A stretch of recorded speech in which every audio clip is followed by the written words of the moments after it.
Welcome to Exploring with Sisters. We're so excited that you found our channel and we hope you enjoy our videos. We're two sisters, Cindy and Valerie, from the United States. We seek out and enjoy adventures all over this world, and we not only plan, but we also host and guide small group vacations. Follow along and we'll share our experiences, our itineraries, our laughter, and of course, our adventures throughout the beautiful world that we live in.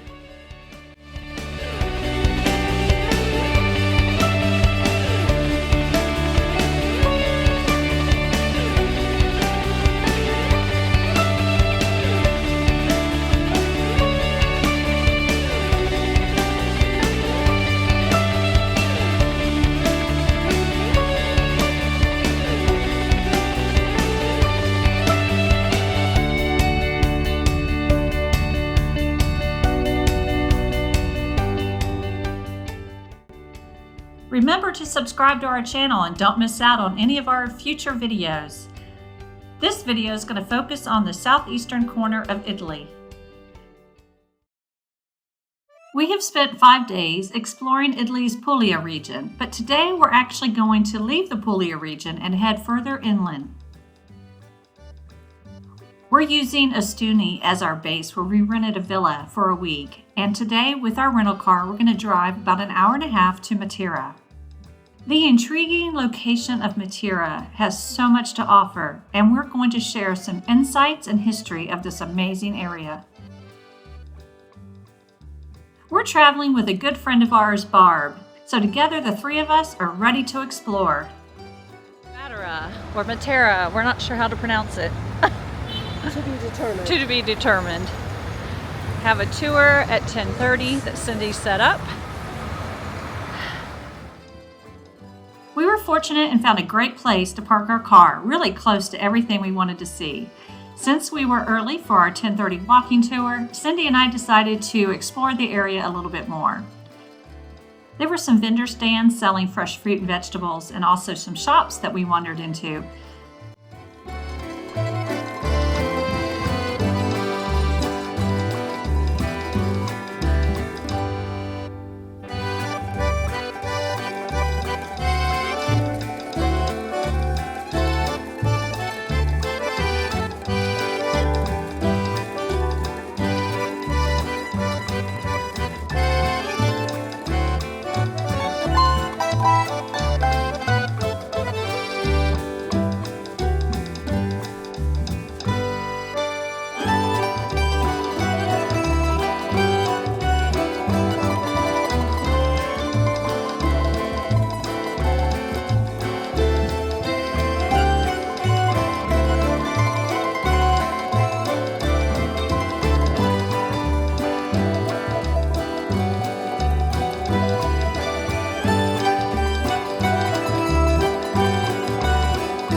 We scheduled our 2-hour walking tour with Get Your Guide, and the cost was around $40 per person. Our guide was an English-speaking guide, spoke wonderful English. We each were given a headset, and he tested the equipment before we set out and told us a little bit about the area.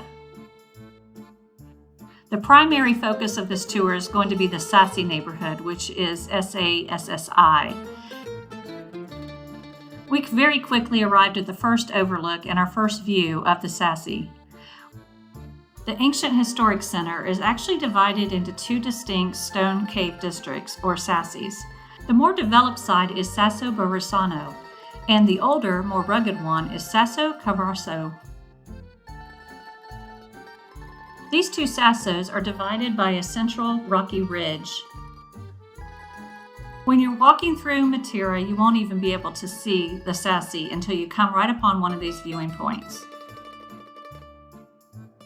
The Sassi area was much larger than I had imagined, and you cannot even see it. It's totally invisible when you approach the city until you come upon one of these vista points. Even though there's approximately 1,500 cave dwellings in this area along the steep ravine. After leaving that viewpoint, we made our way down one of the main primary streets in Matera. It was full of shops and restaurants and, of course, lots of churches.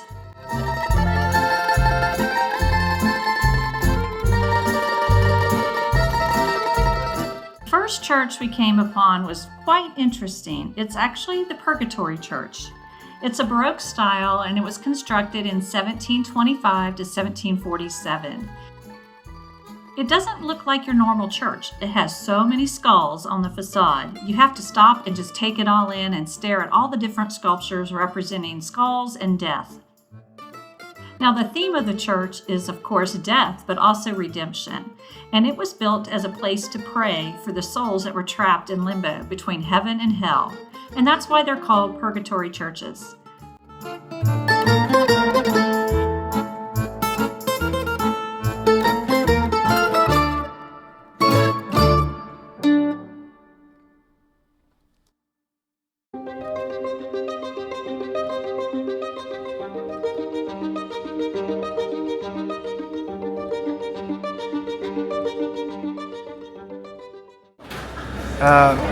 So how is different? That was not a parish as we know nowadays to be a church. So it was rather like it was run by secular people, and they were members of a congregation. It was called Confraternita del Purgatorio. So this is the Purgatory Church, and just like a modern funeral house, like they would organize funerals and burials. They would also provide funerals to those poorer people if they couldn't afford one, like a form of charity. But besides this.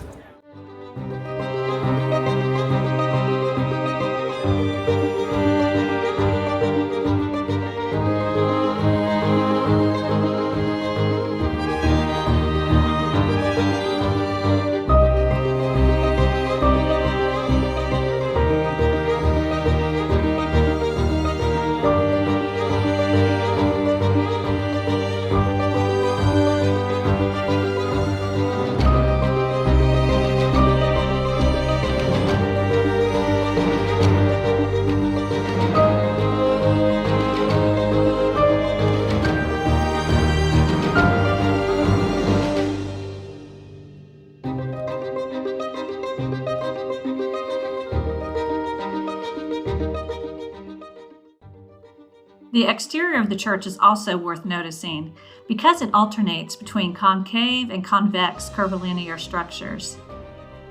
Now, the portal carvings at the front door have carvings of both nobles, clergy, and commoners.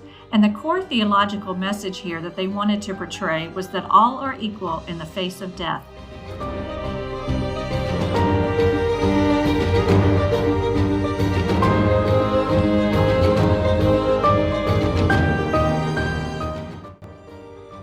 The next church we visited was the Church of St. Clare, and on the front you have statues of St. Clare and St. Francis. Now, this Baroque church was constructed in 1668 to 1702.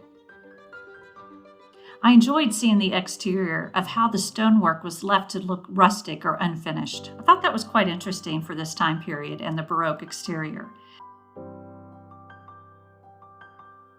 We didn't have time to explore the interior of the church, but we did just have a few minutes to snap a photo and admire the beautiful architecture and the simplicity of the central nave.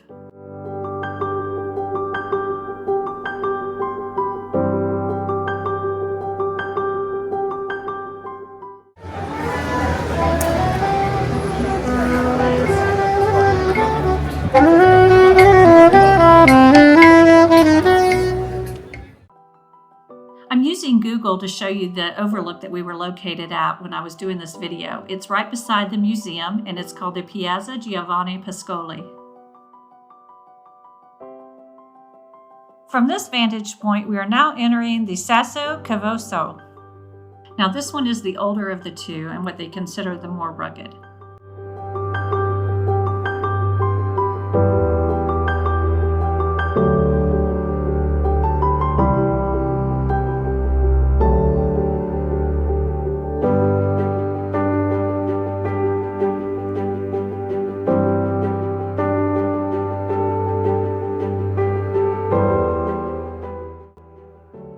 use this time to share with you how this area was developed and a little bit of history about it.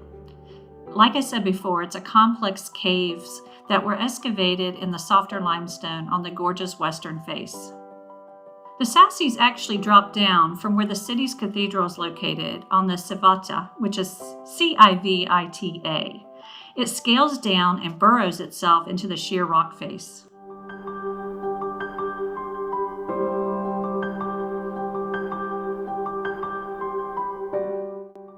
The information I'm sharing, we not only gathered along our tour from this excellent guide, but also some research that I did on the internet after returning back home. Now, the word Sassi is actually Italian for stones, so that makes sense since they were using limestone to create their homes. It's considered one of the most unique landscapes in Europe, and it was added to the UNESCO site in 1993. You see how somehow water's that, but the thing is that the rice is the shortest possible to make it easier for donkeys to go down. Okay? That was the only way they had to get it. No, that would be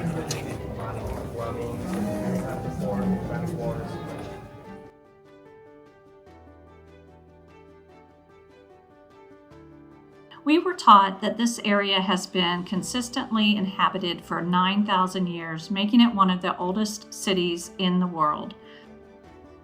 The area actually survived until the 16th century. This is when the public life moved outside of the walls. They moved to the open plain to the west. What happened is it moved the elite residents out of the Sassi.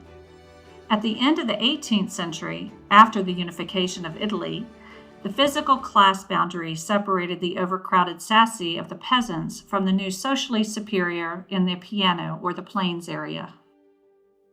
After this, the two social statuses no longer interacted. The inhabitants of the Sassi had no running water or electricity, and they suffered from extreme poverty, which brought in many diseases. They often shared a single room with their livestock. In 1945, a publication was printed that brought national attention to the living conditions of the people in the Sassi. And in 1952, it was actually called the Shame of Italy due to its overcrowding and unsanitary conditions. In the 1950s, the Italian Prime Minister visited the area for the first time and set in motion the relocation of the entire population of the Sassi, which approximately was 17,000 occupants. This massive relocation took place from 1952 well into the 1970s. The funding for this relocation was actually from the United States Marshall Plan after World War II. Italy had planned what they called a utopian vision for the families to be relocated to, but in reality, it isolated families and moved them to dismal, claustrophobic boxes. The families had a lot of difficulty adjusting to their new way of life. After the relocation was completed, the whole entire area of the Sassi was fenced off and no one was allowed to go in. It became known as an area full of crime and drug dealing. In the 1980s, the administration of Matera became a little more tourist-driven. This prompted the regeneration of the Sassi. The area is still owned by the government, but the authorities started offering 30-year leases at nominal cost to tenants who would agree to renovate the caves. Today, they're taking different sectors and upgrading them with plumbing and sewage and electricity. Of these areas, it's now full of boutique hotels, different businesses have moved in, and approximately 3,000 people now live here.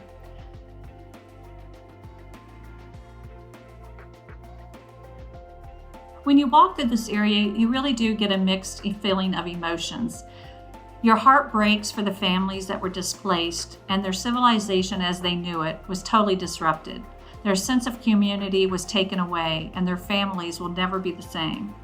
Now an area that was inhabitable because of its extreme living conditions has become hip and is the place to live.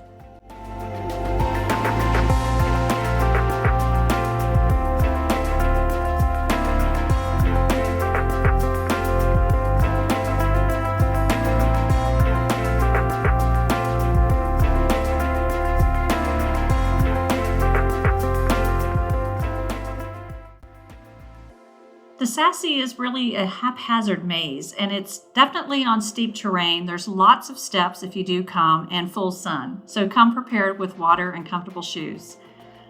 There's vertical stacking where the houses are literally on top of one another, and sometimes the road is actually on top of a roof of one of the homes.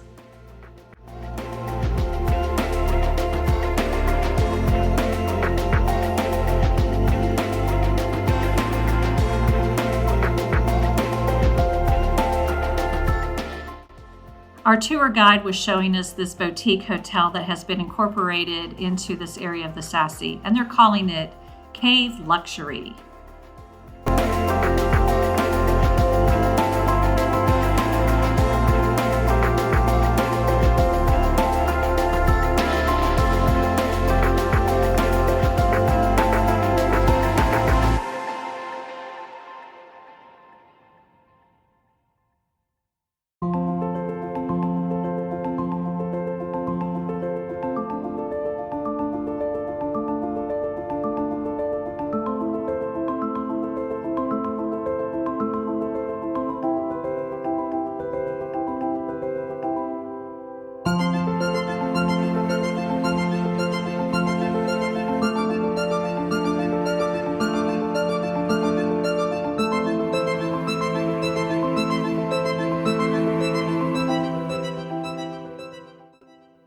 During this part of our walking tour, we learned all about their impressive subterranean system of collecting rainwater.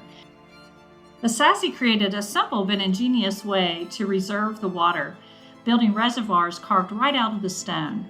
It not only collected the water, but they also learned how to filter it. As the rainwater would run off from the top of the hill down through the town, it was collected and was routed to these different courtyards where they had large tanks that were dug out to collect the water.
Along the tour, but I can show you now the presence of little fossils that we have so often. You may have seen it before, right?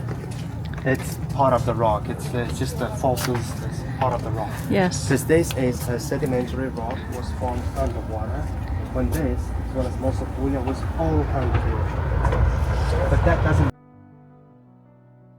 It's harvest marble, so you won't dig this with the same ease. And the reason why we use it on pavings is because the way it gets formed, it already comes in layers. When you break it, it's already sliced, so ready to go. This other rock that caves and buildings are made out of, it's just a different version. It's still limestone, meaning it's made of calcium carbonate, nothing else. But it comes out in a different texture. So it's more similar to sandstone. It is protected on the outside by this natural film.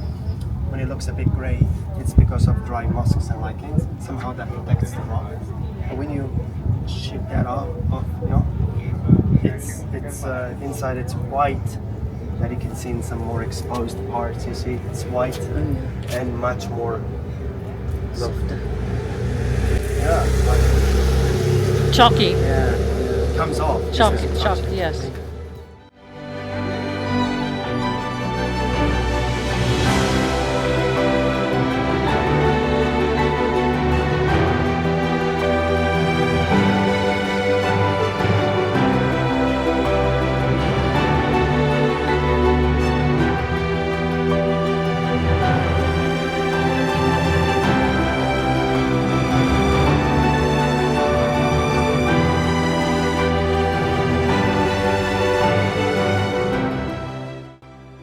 Our guide pointed out these boxes and we started noticing them all over the Sassi. They were mounted on top of chimneys or on higher elevations like rooftops. What they are, it's to support the endangered migratory falcons that are breeding here throughout the winter. This is a large breeding colony. Right now there's 1,000 breeding pairs in just Matera. The birds spend their winters in Africa and their summers here in Europe. And in case you were wondering, here's a picture of what one looks like.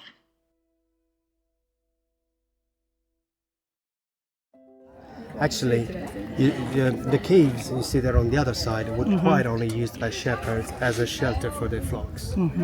Because, you know, the reason why they haven't ever built a permanent settlement on that side as they did on this one, it's actually because of the water again. Because here we have, from this side we have water coming from top to bottom, so you just had to be organized how to catch some.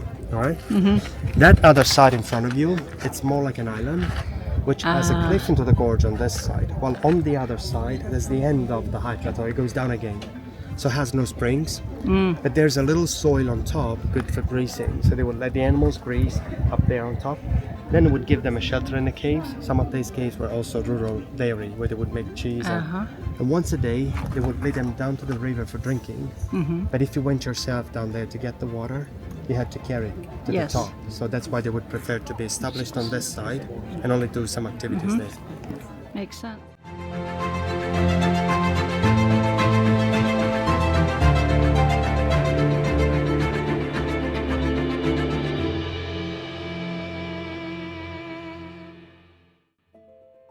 This flat open area that we came upon with our guide is something that I probably would have just walked over and gone to the fence like some other people standing here to just take in the view, not even realizing that I'm walking on a graveyard.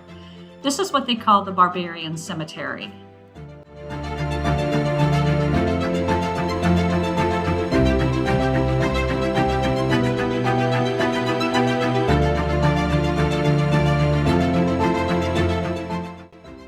This area continues to be explored, and our guide's going to tell us a little more information on how these burials took place and how they dug directly into the limestone to place the corpses. It's not the original cover. It sounds a bit hollow, but this was put after the tomb was empty to keep water from stagnating inside, because it would have caused infiltrations at the houses below. Like I said, we still have houses below. When this central part was open, there was the corpse inside. All around, you see there was a frame. That's where they would put stones on top to cover. That was the original cover. And sometimes those seems to be too much narrow to let a corpse fit inside. Because inside it gets wider, larger at the bottom. So they would put the body sideways in the slot. Once at the bottom, it could be flipped facing up, so they could use a smaller stone to cover.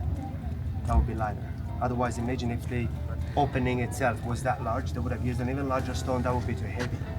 So they would give it a trapezoid section just for practical reasons. And they've done carbon dating on those bones, so we know it's from 9th century. That's Lombard age.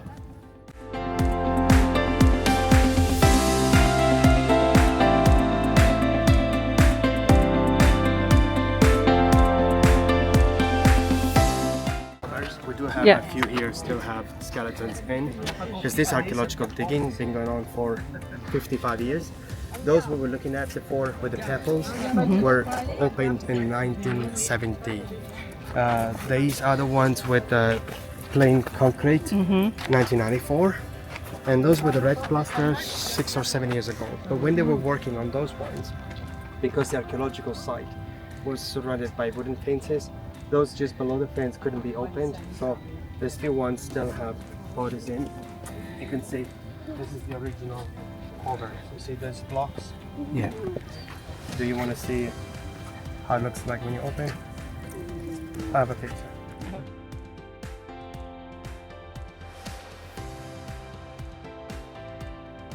This area is often referred to as the Second Bethlehem. It's become quite famous for a film location for very recent movies that you may recognize. The first time I was entirely shocked here was The Passion of Christ by Mel Gibson, which was a very controversial movie, very much debated, and that's how Matera started being mentioned on magazines. That's how I heard it. Now we're having more movies. One of the first films that was filmed here was The Passion of the Christ by Mel Gibson. There was also a James Bond movie filmed here in 2021, No Time to Die. Also Ben-Hur in 2016, and also the Wonder Woman film.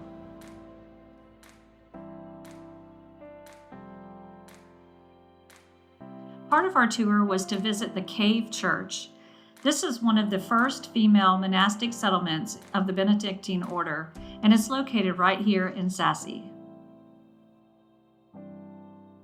I wasn't able to do any filming inside, so I've taken some pictures off of the internet so you can get an idea of what it looked like inside.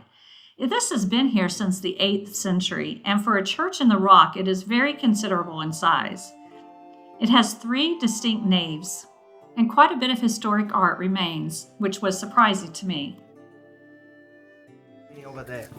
Yes. Because one activity was very common among the women living in this area, that some other ladies in knitting fabrics, after spinning wool, they would take those strings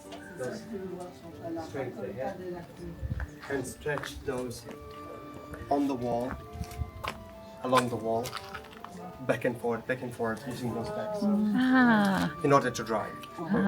Once dry, they would take those fibers, soak them in the water, stretch them again, and they would do that many times, trying to make those fibers shrink the more possible during the process of making it, so it wouldn't shrink too much after you knit it already. It's a preparation for the fibers.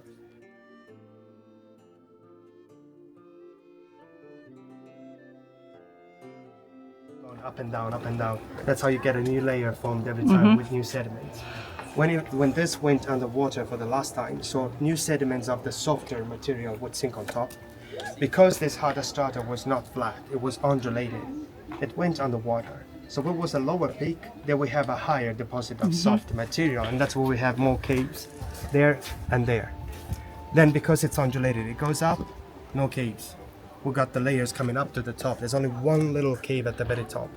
And the same on this other side, where we have something like, let's say, 10 layers, and then 9, 8, 7, 6, 5, 4, 2, 1. And you may walk for a while in the countryside without seeing no cave. After a while, you start to see them again, because it's undulated, right? This is a keeper.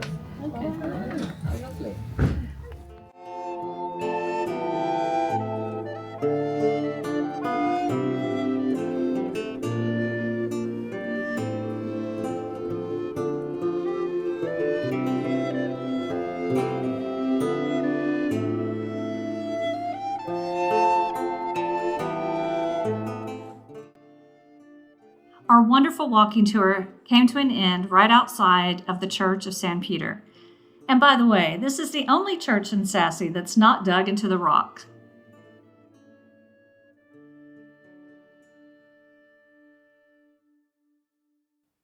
We made our way back into the main part of town, passing a few shops along the way. I wanted to buy a souvenir, and so we went back to one of the places that we had seen during the walking tour. One of the artist shops that we stopped in was one that customized in bread stamps. And before I tell you what a bread stamp is used for, I want to show you his demonstration of how he customized it on the spot.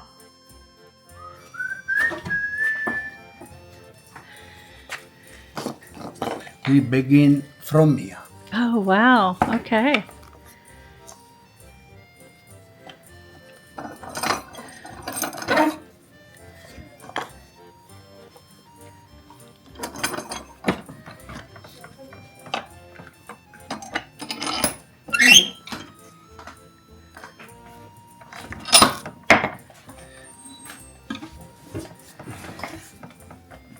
Allora, I go freehand, I don't send the letter. Okay. Because individuals didn't have personal ovens, communal town bakeries were what they used. And to specify your particular loaf of bread, you would use a bread stamp. It was made out of a single block of wood, and it marked the bread before you entered it in for the baking. It has a decorative handle and a family's initials or a trademark that they used to signify their personal loaf. baby. Ah.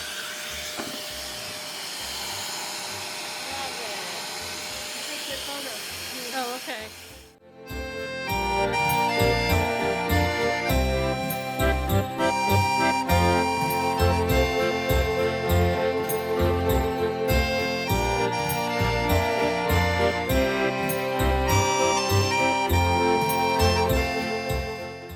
Other ones, such decisions.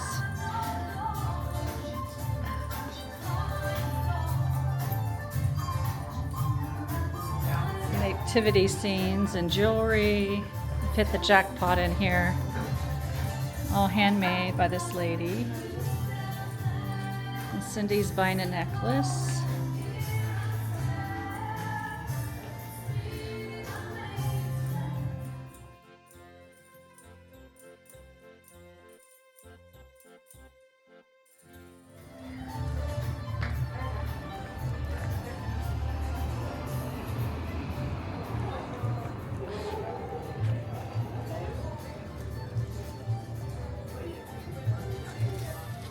Little chicken ornament. Oh yeah. The Sassi area is now the European capital of culture. It has officially gotten this title, and I can see why. With such a strong and outstanding history and the revitalization that's going on now, it really is remarkable.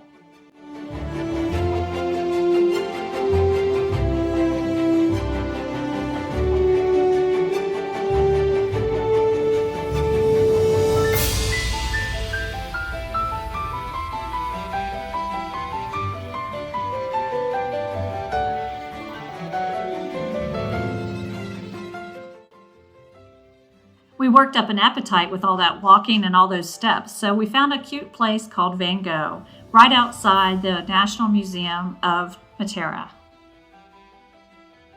To get a different perspective, we drove our car to the opposite side of the ravine and went for a hike. In your Birkenstocks and your dress. I always hike in a dress and sandals. Sort of reminds me of Amalfi when we hiked 5 miles. Things we do for pictures. In a mall. It's insane. We hiked 5 miles. Remember for the sunset and oh, what was that little port town we hiked to and we didn't expect it? Oh yeah, Portofino. Portofino. Oh yeah. We hiked 5 miles to dinner. Oh yeah. Got there right before missing the sunset. Kind of missed most of it, but Yeah. Yeah, we're all in a dress. I think yeah, Sherry had sandals. flip-flops. Yeah.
What an interesting day and full of history and information. I loved this city tour. I wanted to share some pictures that we took through the windshield on our hour-and-a-half drive back to Ostuni. The landscape is dotted with beautiful true leaves of all different shapes and sizes. I had my phone propped up as I was driving, and I wanted to show you what the typical roads look like in Puglia. They're bordered on both sides with endless, and I mean endless, rock walls.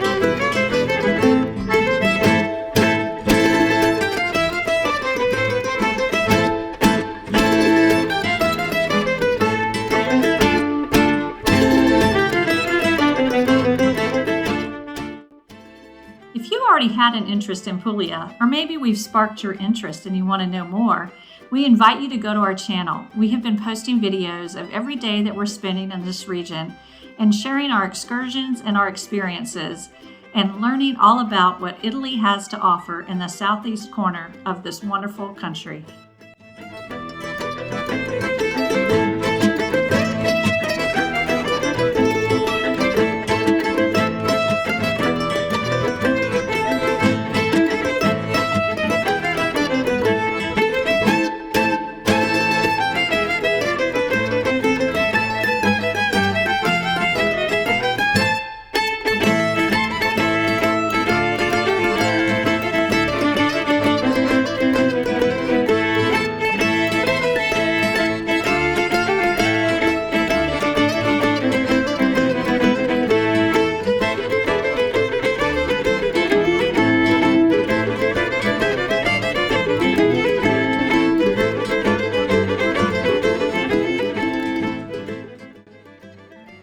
Thank you for watching the video and taking your time to subscribe to our channel and give us a thumbs up if you've enjoyed this video. We have so many others that we'd love to share with you. I hope you've enjoyed Matera as much as we have, and we look forward to sharing more of our adventures with you very, very soon.